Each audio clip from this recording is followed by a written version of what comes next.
Hearing Conservation Program Employee Training, protecting employees from the hazards of occupational noise. Overview of training content: effects of noise, audiometric testing, hearing protectors, engineering controls, OSHA requirements. Noise damage can occur on the job as well as off the job. Good hearing conservation should be practiced no matter what the setting. Effects of noise exposure: temporary damage to the sensory neural system. This occurs if you are exposed to a high level of noise for a short period of time, such as attending a loud rock concert. After you leave the concert, you will notice a temporary loss of hearing, anywhere from 1 hour up to 24 hours. Afterwards, your hearing returns to normal. This is called a temporary threshold shift. A permanent threshold shift is noise-induced hearing loss. This is a permanent, non-reversible hearing loss resulting from prolonged exposure to high levels of noise. This can cause loss of communication and psychological effects. Noise is measured in units called decibels, or dB, which represents the intensity or how loud the noise is. If two people 3 feet apart must shout to be heard, the background noise is too loud. Noise above 140 decibels causes pain and immediate hearing loss. Hearing cannot be restored. Once it's lost, it's gone for good. Taking care of your hearing is critical. Our ears can recover from short exposure to loud noise, but over time, nerve damage will occur. The longer and louder the noise, the greater chance permanent damage can occur. There is really no such thing as tough ears or getting used to it. Tiny hair cells in the inner ear sense noise. For short bursts of loud noise, they will flatten and then resume shape. For long-term exposure to loud noise, these hairs will be damaged beyond repair and deafness can occur. How our ears work. Sound waves enter the ear canal and cause the eardrum to vibrate. Bones behind the eardrum transmit these vibrations to the cochlea. That's the snail-shaped organ where the nerves of hearing are located. Receptor cells in the cochlea convert these vibrations into electrical impulses and send them to the brain, where we interpret these impulses as sound. When noise damages hearing, it does not damage the eardrum or bones unless it's a loud blast or explosion. Generally, loud noises damage the receptor cells in the cochlea, and these nerve cells are irreplaceable. They do not grow back. Hearing loss from noise exposure is usually not noticed because it's so gradual. Usually a person loses the ability to hear higher pitches first. Often the first noticeable effect is the difficulty in hearing speech. Exposure to high noise levels can also cause permanent ringing in the ear, or tinnitus. Tinnitus sufferers usually complain of constant whistling, squealing, roaring, or buzzing in one or both ears. Severe tinnitus may disrupt sleep, reduce concentration, and cause irritability and depression. Damage from noise exposure depends on the loudness and length of exposure. Scientific studies have shown that hearing loss can occur when 8-hour average noise exposure exceeds 85 decibels. The risk of hearing loss increases dramatically as noise levels increase. Exposure to noise levels above 115 decibels for even 5 minutes is very risky. Impact or banging noise above 140 decibels will cause immediate damage to the nerves in the ear. What are the regulatory limits for exposure to noise? According to the OSHA regulations, if an employee is exposed to noise levels at or above an 85 dBA action level for an 8-hour workday, the employer must implement a hearing conservation program which requires training and annual audiometric examinations. If employees are exposed to noise in excess of 90 dBA for an 8-hour workday, employees are required to either wear hearing protectors, such as earplugs, or the employees need to be isolated from the high noise area. Daily allowable exposure times to noise. The table below shows noise levels and how long a person can be exposed without hearing protection before there is damage to the ear. This is called time-weighted average. In a time-weighted average, higher noise levels allow shorter exposure times, and lower noise levels allow longer exposure times. How is sound measured? Noise can be measured with a sound level meter. This picture shows an example of a general-purpose sound level meter that can be used to measure decibel levels from 30 to 140 dB. Noise measurement records. You have the right to see noise measurement records and get copies of your hearing test results. The OSHA standard covers employee notification and observation of monitoring. Some typical noise levels can be seen on this chart. You will notice that at exposure to noise levels of 90 dB, hearing protection is required. At or above 115 dB, unprotected noise exposure of any duration is not permitted. Some examples of noise levels for noisy equipment is shown below. Hearing protection should be used when operating any of these examples. What is audiometric testing? Audiometric testing is the same thing as hearing tests. It's done by trained technicians to detect any hearing loss. Audiometric testing is required by OSHA for employees exposed to excessive noise. Why do audiometric testing? Most people develop a mild hearing loss as we age, especially in the higher pitches. A severe or significant hearing loss at a younger age may mean you've had excessive noise exposure. Audiometric testing done yearly can detect early stages of hearing loss. How can audiometric testing help? Over time, audiometric testing can help determine if the hearing protection used is adequate for the amount of noise one is exposed to.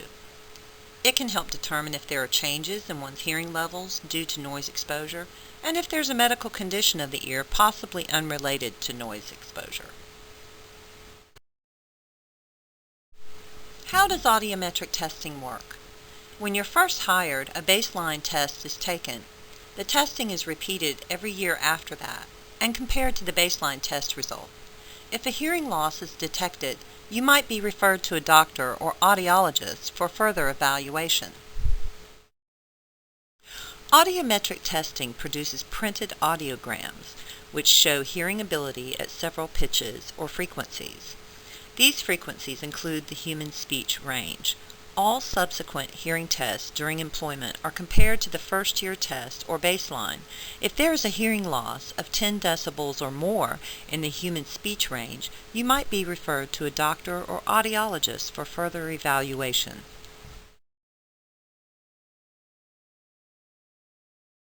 Hearing protection. There are three basic types of hearing protection: earplugs, earmuffs, and semi-aurals. Earplugs fit directly into the ear canal. They are user-molded, pre-molded, and custom-fit. Custom-fit variety requires a mold of the individual's ear, and it fits the ear's individual contours. Earmuffs are plastic cups attached to an adjustable headband. Sometimes they have larger sizes and smaller sizes. Semi-aurals are a lightweight headband attached with tips that forms a seal against the ear canal opening. Failure to provide a variety of devices can result in an OSHA violation. All hearing protectors are designed to reduce the intensity or loudness of noise to the inner ear. All three types have advantages and disadvantages, and people vary on which they prefer to use.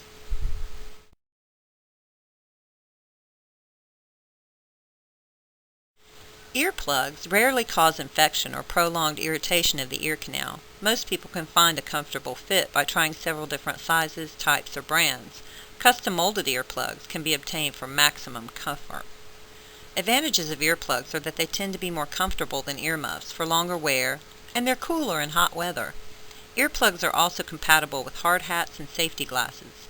The range of earplug sizes increases the likelihood of a good fit. One disadvantage is that the attenuation is variable depending on proper usage.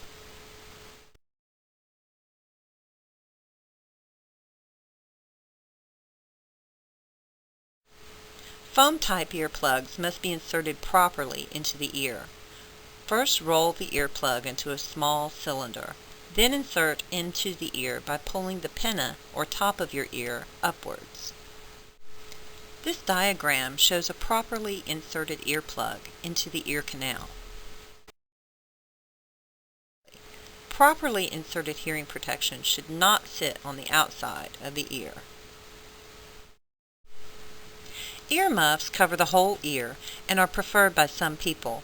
They have replaceable pads, and some high-tech styles filter out specific noise pitches.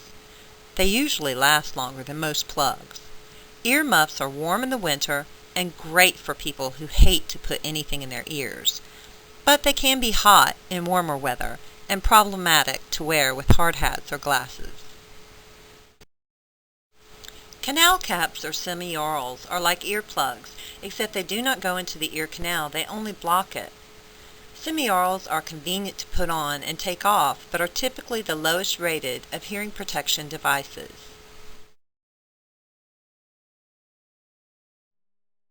NRR, or Noise Reduction Rating.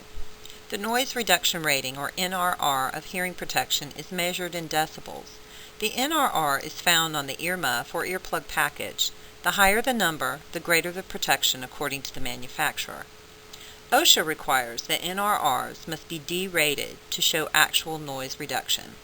In the 1970s, hearing conservationists began to suspect that the attenuation of hearing protection devices in the field or real-world situations was quite different from the results of laboratory testing. The authors of one NRR study concluded that labeled NRRs are a very poor indicator of protection provided, that small differences in rating should be disregarded, and that the NRRs must be derated, as OSHA requires. In 1983, OSHA released guidelines to its federal inspectors instructing them to derate a hearing protector's stated attenuation by 50%. This is a policy that can be withdrawn or changed at any time. It is important for an OHC to monitor guidelines of this sort for change.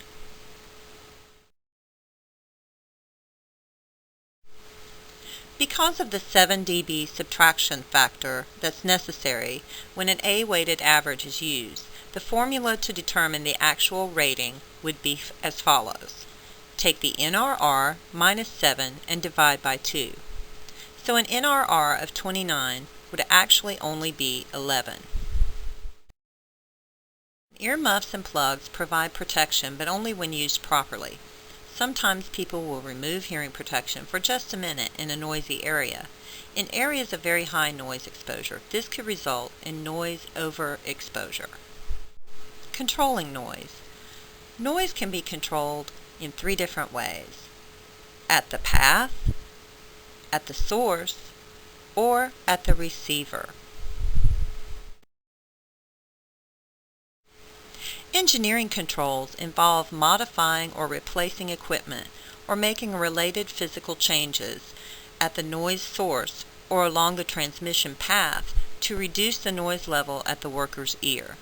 Examples of inexpensive, effective engineering controls include some of the following: choosing low noise tools and machinery, maintaining and lubricating machinery and equipment, placing a barrier between the noise source and the employee, or enclosing or isolating the noisy source. Administrative controls are changes in the workplace or schedule that reduce or eliminate the worker exposure to noise. Examples include operating noisy machines during shifts when fewer people are exposed, limiting the amount of time a person spends at a noisy source, providing quiet areas where workers can gain relief from hazardous noise sources, and controlling noise exposure through distance is often an effective yet simple and inexpensive administrative control.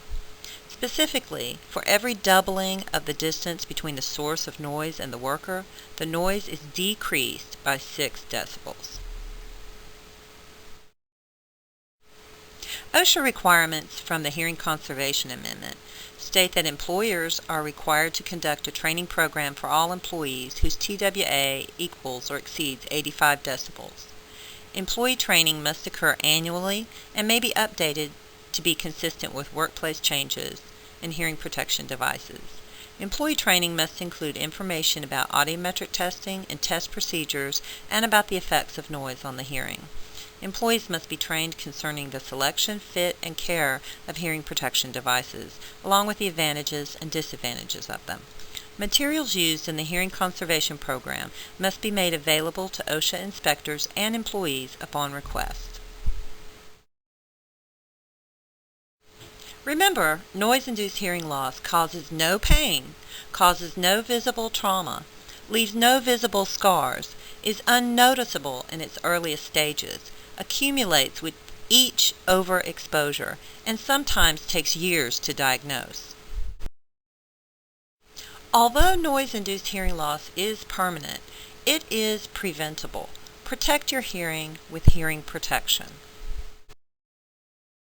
To learn more about protecting your hearing, you may visit any of the following websites: OSHA, National Hearing Conservation Association, NASA, the Better Hearing Institute, or the Industrial Health Council.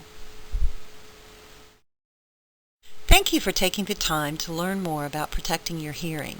If you have any questions concerning your hearing conservation program, please contact your company's safety professional. Thank you.